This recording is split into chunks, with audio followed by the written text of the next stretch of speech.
Show အားလုံးပဲမင်္ဂလာပါဒီ vlog မှာတော့ကျွန်တော်တို့ကလောမှာတော့မထင်မပဲသွားပြခဲ့တဲ့ hidden place လေးတစ်ခုအားလုံးကိုခေါ်သွားမှာပါကျွန်တော်တို့စားမထွက်ခင်လမ်းမှာစားဖို့နဲ့မောပြေတောက်ဖို့လိုအပ်ကြရင်ထည့်ပါတယ်အရင်ဆုံးလမ်းမလျှောက်ခင်ဆီယာမရဲ့တင်ပြမှုနဲ့အကျော်လျှော့ကြပါတယ်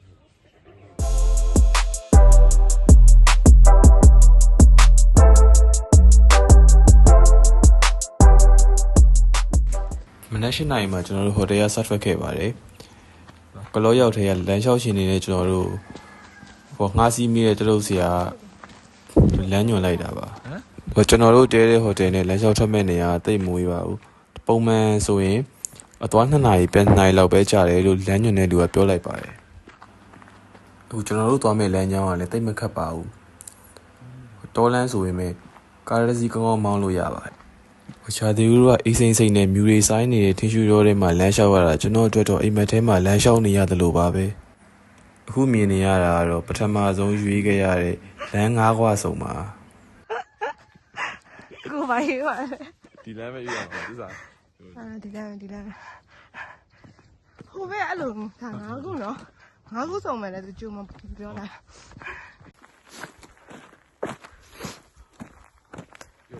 ကိုထားခဲ့ပြီနော်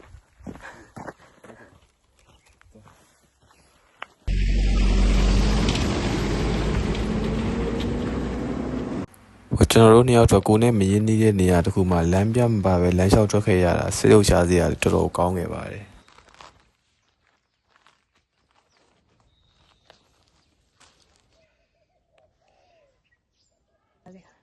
လာနော်ဒီလား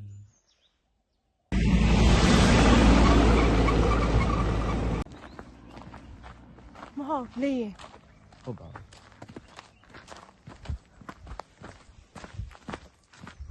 မကြည့်ဘူးအဲ့ဒါကျွန်တော်တို့ဖြည်းဖြည်းချင်းလမ်းလျှောက်ရင်ဟိုတပုတ်နေလဲရိုက်ခဲ့ကြပါတယ်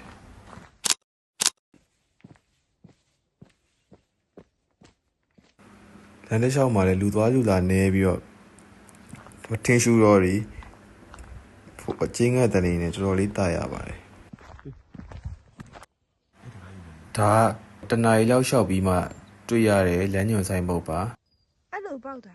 မသိဘူးဘာပဲလဲ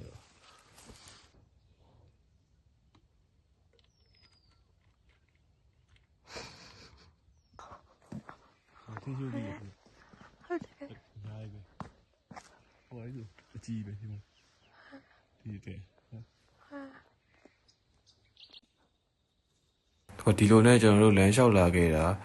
ဟိုလမ်းတစ်ဝက်လောက်ရောက်မှလူနေအိမ်တွေနဲ့စိုက်ခင်းတွေကိုလည်းတွေ့ရပါတယ်ဟိုဒီနားလေးကအရန်တာရပြီးနေချင်းစရာကောင်းတဲ့နေရာလေးပါဘေးမှာစိုက်ခင်းနေနဲ့ပြနေကြရအောင်ပြအေးလားဟုတ်တယ်နော်ဒီလိုနဲ့ရှောင်းရင်းဘေးမှာရေစီးနေတဲ့ချောင်းလေးတွေ့လို့ကျွန်တော်တို့ဖြတ်ကူးခဲ့ပါသေးတယ်โอเคဖြတ်ကူးဝချင်ရောက်ပြီဟမ်ဖြတ်ကူးကူးပါဟိုတိကျတွေ့ကြလိမ့်မယ်တိကျမကူကိုပဲကိုဟောအဲ့ဒါတော့ဟိုကားကြည့်ပါကိုကူးလေဒီရိုက်ထားမယ်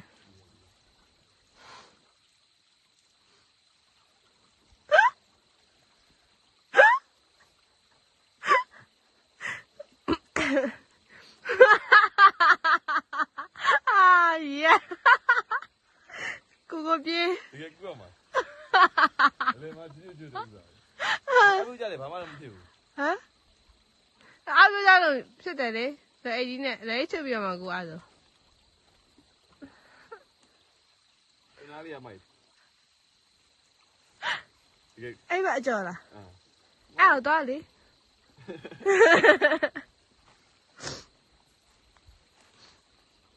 ဒါအဲ့ချပြီကူ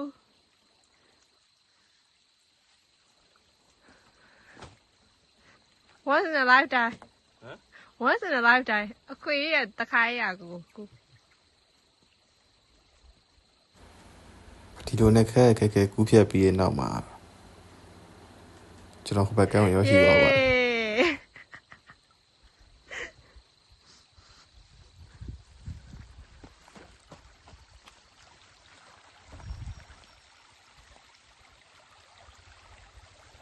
သစ္စာလည်းကူးမယ်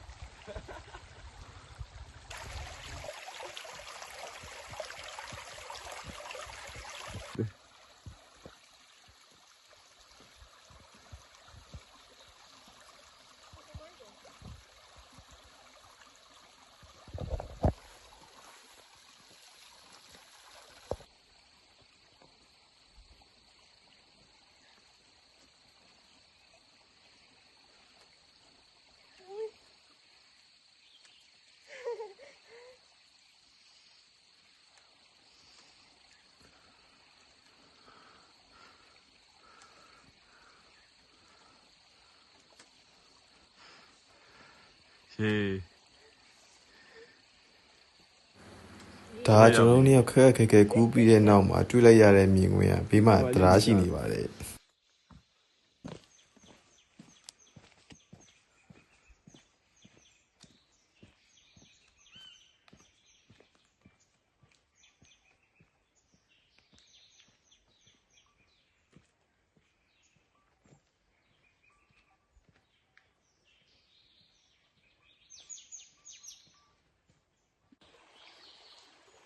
ဟုတ်飘能飘没？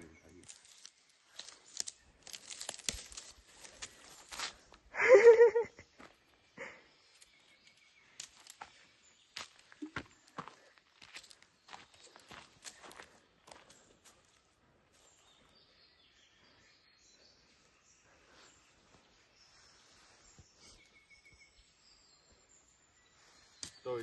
点了一来。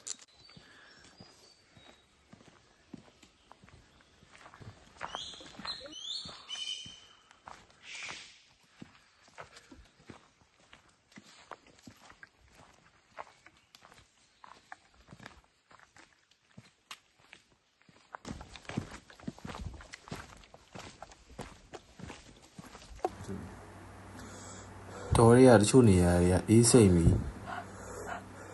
ရအောင်မိုက်ပါတယ်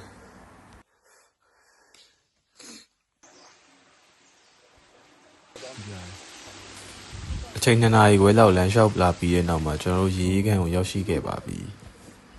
ရေကန်လေးဒါရှိကတာပဲပြီးတော့ခဏနားပြီးကျွန်တော်တို့မုတ်တိုင်စားကြတယ်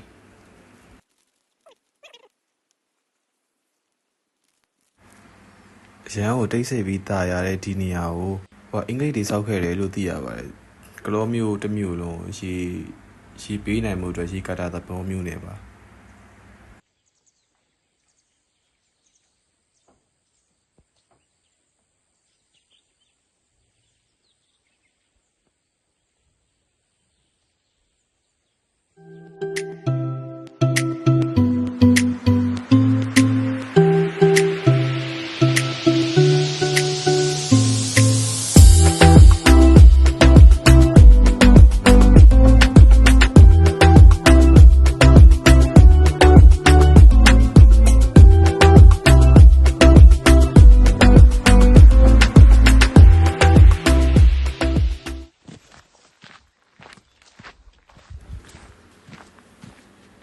ဒါတော့ကျွန်တော်တို့ရဲ့ပြန်ခရီးပါ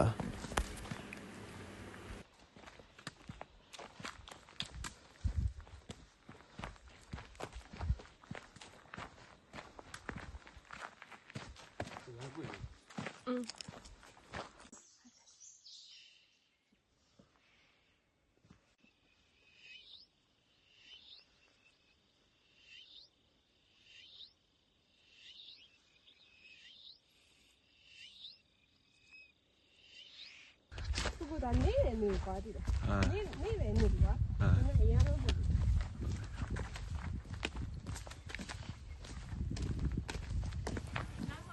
ဒီလိုလေယာကင်းထဲမှာတဲမိုက်လေးတစ်လုံးတွေ့လို့ကျွန်တော်တို့ခဏဝင်ထိုင်ပြီးအနားယူခဲ့ကြပါသေးတယ်ဒီစကားလေးပါလေးပျော်မှုတွေပါထိုင်စားခဲ့ကြ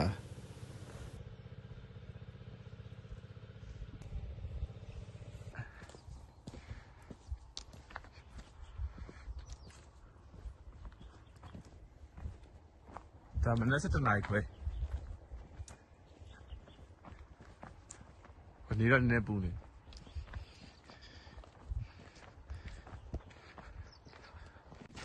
ဒါနေပူနေတဲ့အခြေအနေ ကိုကိုစကီကြောင်း ဟမ် ကိုကိုစကီကြောင်းနောက်ပြန်ရတယ်ပြနိုင်နိုင်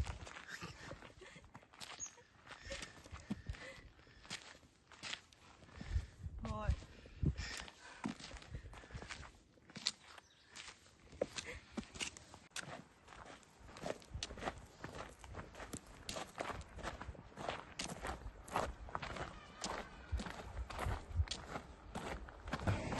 ပြန်လမ်းမှာကျွန်တော်တို့ ဒီနိုင်တော့ ခဏနာပြီးဖြည်းဖြည်းချင်းပြန်လာခဲ့ကြပါတယ် သိမလို့ရော